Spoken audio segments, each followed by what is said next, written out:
Bonjour, on est mercredi, c'est toujours le Festival de la Jeunesse. Et aujourd'hui, j'ai choisi de vous présenter la pièce Paul & Co du diocèse de Cambrai. Adrien, c'est un des acteurs, il jouait Zébédée, c'est ça? C'est ça, tout à fait. Il vous raconte cette aventure. Bonjour à tous. Alors voilà, en fait, pour vous expliquer un petit peu, le diocèse de Cambrai a mis en route une route justement théâtre et musique pour les JMJ à Madrid. Et donc en fait, on s'est retrouvé dans cette aventure de Paul & Co avec une trentaine de personnes dans notre route, une bonne vingtaine qui jouent la pièce proprement dite.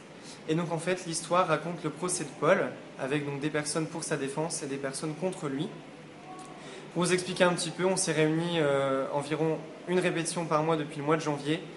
Les rôles ont été distribués au fur et à mesure. On n'a pas eu trop l'occasion de se voir vraiment tous ensemble, mais il y a vraiment une ambiance exceptionnelle dans le groupe où tout le monde est là pour tout le monde.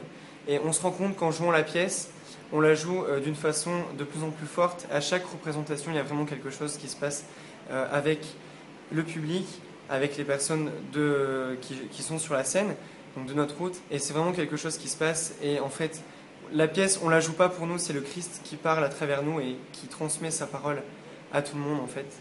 Et voilà, c'est vraiment génial. Et dans la pièce, tout le monde est vraiment là pour tout le monde et voilà.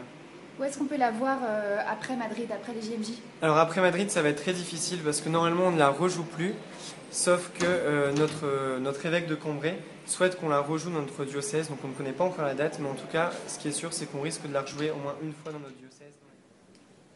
Donc, vous êtes accusé d'être à la tête d'un dangereux réseau sectaire, d'insulter les hommes en les traitant d'esclaves, de vous en prendre aux philosophes et aux juifs, de vous méfier de la sexualité et de l'argent, troublant ainsi gravement les fondements de notre société.